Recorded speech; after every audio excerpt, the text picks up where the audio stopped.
And then we got the napkins You brought going. that. I totally forgot napkins, so you came in with napkins. We worked it out. I did. I opened the money.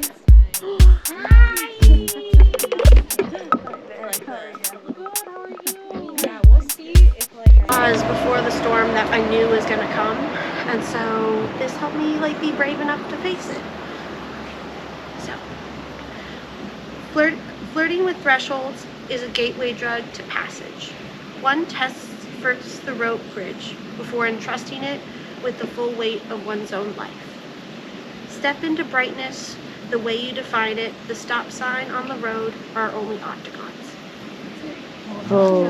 Thank you so much.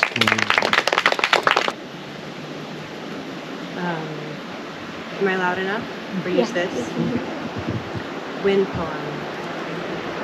Wind, plucking up spirits and dropping them into invisible boats on a black lake, smelling like teen sunscreen and gasoline. Wind, running its fingers through hair like a clock, remembering thousands of summers. Wind, ultraviolet blower of seed and poet of collision, combing through grasses with a million horses' tails. Wind, shattering the blue mountains' dressing room mirrors. Wind, tangling scoliosis trees, listening, leaning in to listen at the door. Wind, chanting through dragonfly passages. Go. There is a God. His name is Ivan, and he lives near Ganj Bazar Road in Peshawar. He sometimes has trinkets to sell in a small shop below the apartment where he has lived for many, many years. Mostly Ivan sings. He sings continually.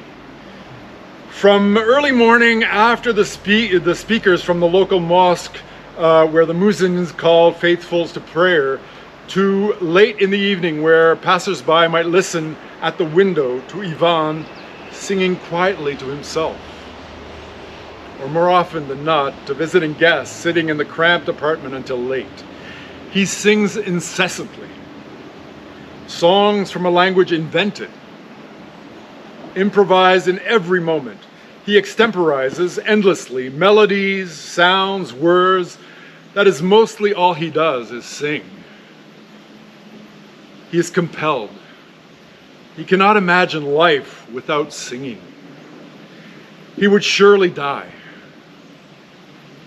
The people on the streets of Ganj Bazar Road are used to him by now, and at first, when he came many years ago, everyone thought he was a Russian spy. And later they thought he was crazy. Perhaps he is. Maybe God is mad. I mean, who could blame him? Many now see Ivan as a holy man. They have heard of him in Lahore, in Kabul, in Delhi. Strangers come and knock at his door and stand for hours in his small shop. And they listen. His voice isn't what you would call beautiful. It's sometimes raspy and it shakes, though it's always haunting and surprising. Inevitably, after a while spent listening to him, people begin remembering. They vividly recall the most pleasant instances of their life, all the good things. And if the listener's life was devoid of such reminiscences, he or she, because his door was open to everyone, would soon enter a trance, and Ivan, it seems, could share some of his most pleasant memories. Visitors always left his home or his little shop smiling, happier somehow, better prepared to re-enter the world, changed. Shia, Hindu, Christians all claim him. And some laugh and call him names: fool, simple, God, idiot, birdman. He walks down the street, a distracted air on his face, singing songs in a language no one can understand. A group of foreign aid workers became interested in him for a while following reports from the bazaar. They tried to record his singing, but all that could be heard were the background sounds. His voice did not carry to the recording instrument. They once brought Wallace Stewart to hear him. Stewart was a polyglot, knew 12 languages fluently, and had heard dozens more around his travel, and the foreign workers were certain that Wallace could uncover the truth about what language Yvonne spoke. Stewart came up to the apartment and he stayed all night. And he listened intently and smiled, and he said it reminded him of Scotland. No one had ever been able to deconstruct the language of Jan's songs, nor the melodies. It always seems to come from somewhere nearby. Yvonne stopped singing to eat and to sleep. Once in a while, he would hum. It was impossible not to have him break into song during conversation. He could speak a bit of English, Urdu, Pashto. He insisted that he could not speak Russian. And when anyone mentioned it, he would inevitably start singing. Once a Bulgarian writer came to his shop, and Ivan was able to greet him in that language. He spoke to the... So, this short poem, ethereal. White billows made of a million watery pearls reach for each other, guided by the two canyon folds, like gentle hands of God clasping a necklace round the sublime neckline of Big Sur. And somehow I am a million oysters cracked open to freely give these gifts. Ethereal. Can I read it? It's another short one, and then I've got one that's not long. This is also, so I'm working a new job, and I get up and I go into work about 4:30 a.m.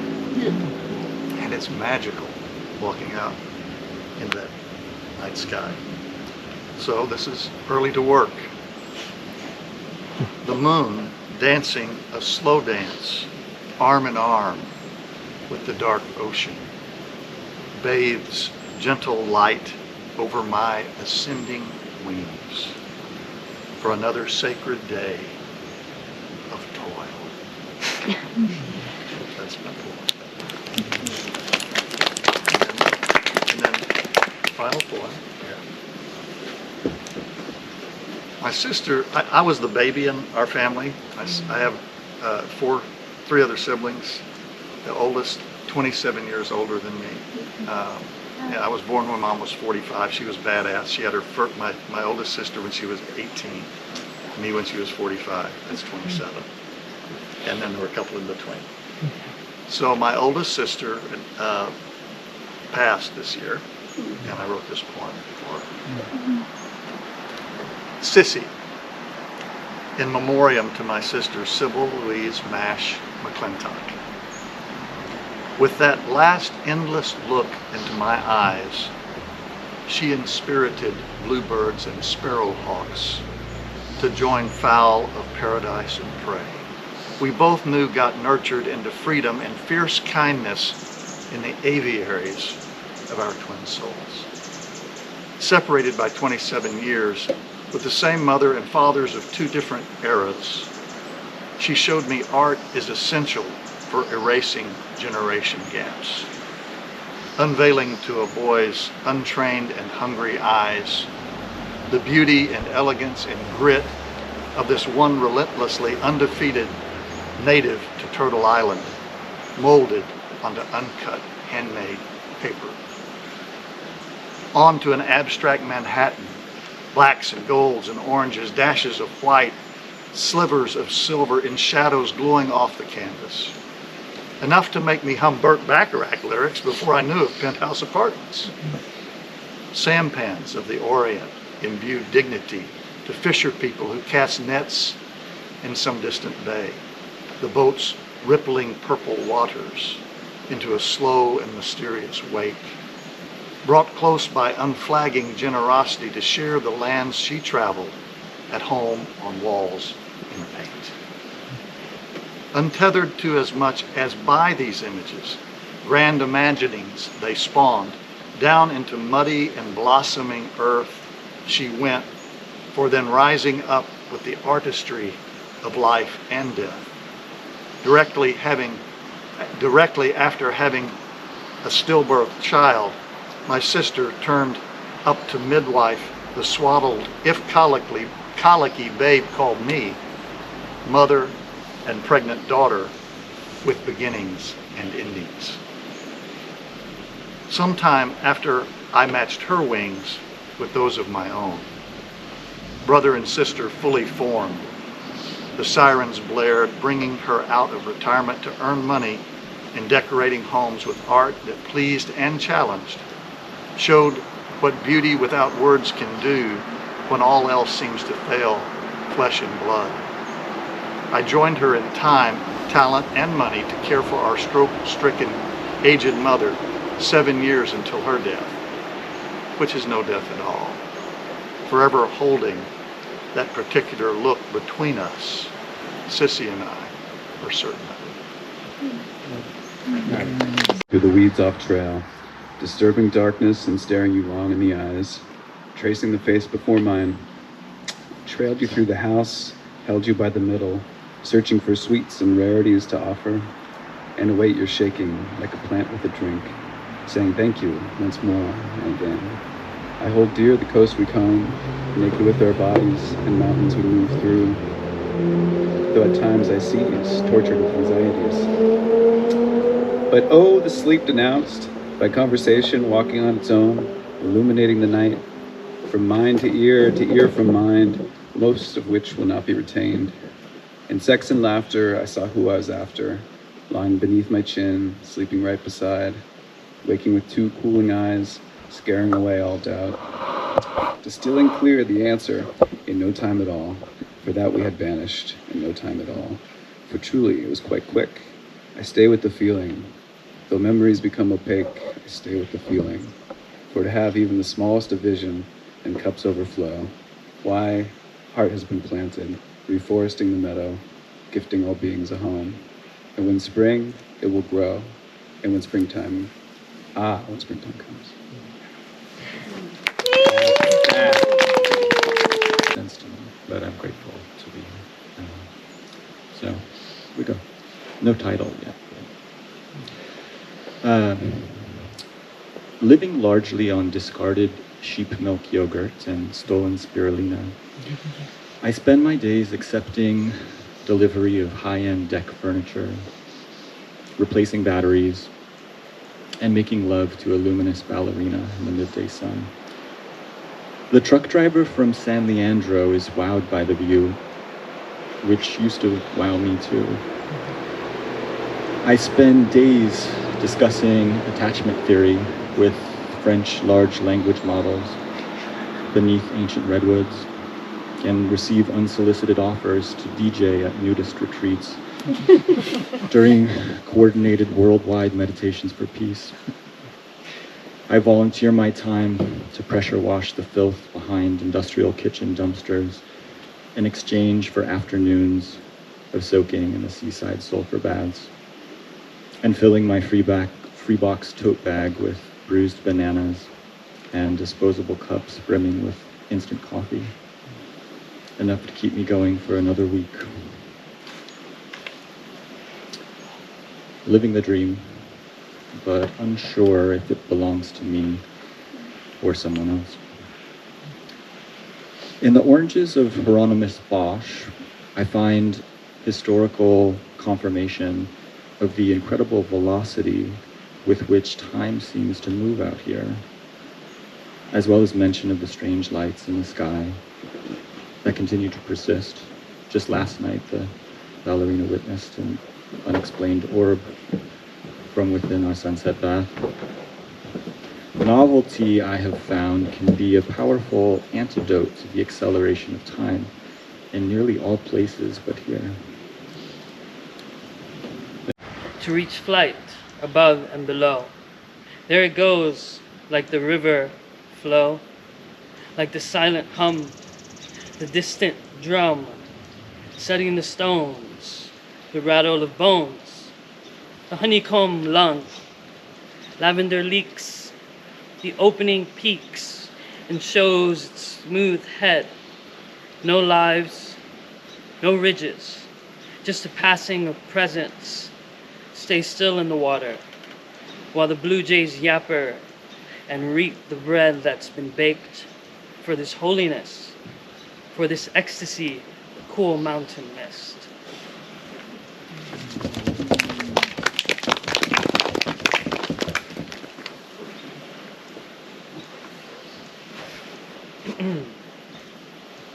Caged heart rage, sage sun slain, sleek, deep ground, sound found along waves of silver, along the open road of cracked sea glass, shimmering lights of purples and blues.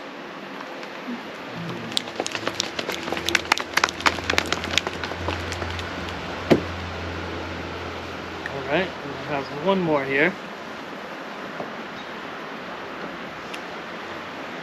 Chip, chip away at the outer layer that which holds firm to your supple skin, lying to you from within about who you are and where you've been. The time to release is upon us, the climax reaching crescendo. Be caramelized by sunseam, sage smoke, rage, unleashed, then erased.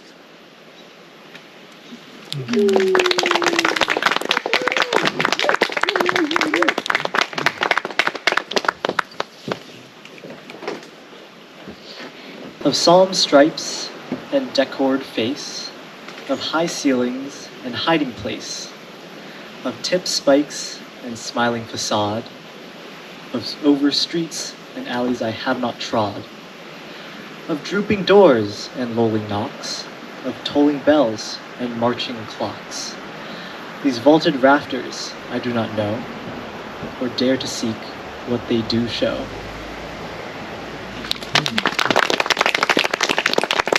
Right now. So I was like, wait, I know a poem. I got a tattoo about this poem. So I have an orange tattoo on my arm for this poem, so I'm gonna read it. This is called The Orange by Wendy Cope. At lunchtime, I bought a huge orange. The size of it made us all laugh. I peeled it and shared it with Robert and Dave. They got quarters and I had a half. And that orange, it made me so happy, as ordinary things often do. Just lately, the shopping, a walk in the park, this is peace and contentment. It's new. The rest of the day was quite easy.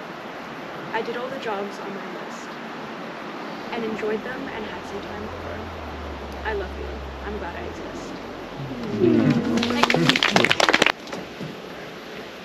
My favorite piece of graffiti is written in one of the bathroom stalls of a college library. It reads, "I'm romantic as hell, and I'm so hopeful." And while there's nothing I know how to do better than to snap myself like a wishbone, I know in my heart of hearts that my hope is more fatal flaw than it is virtue, that I don't know how to delineate between myself and a wanting. I'm told that my hope does not need to be something I hold on to with my teeth, like a dog playing tug of war, that it doesn't need to be so uselessly desperate, that your name doesn't need to be a lump in my throat. Yet, how can I do it any other way when pining is a baptism and a kiss an oath? What worship am I meant for if there is nothing holy to this ache? The last time you let me hold you like water, you told me I had so much love to give. I wanted to tell you, I'm afraid hope is the only kind I was made for. I'm a very happy person.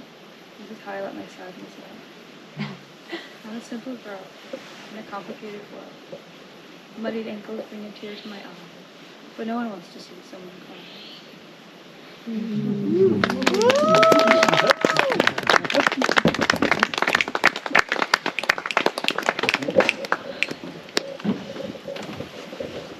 right. voice, a melody, pure and clear, like a songbird gliding through the air.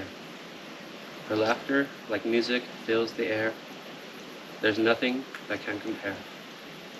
When I'm with you, the skies turn a pinkish hue. My blood turns ocean blue, and I'm just myself with you. Not just looks, it's her soul I see, resembles a treasured mystery. She has a beautiful mind, and I wish our souls were entwined. You are beautiful in every way. You would make my world if you stayed. You are a rare find, and you capture my heart and mind. Thank you. Is there a name going down? Oh, okay, no names. Okay, so that is the end.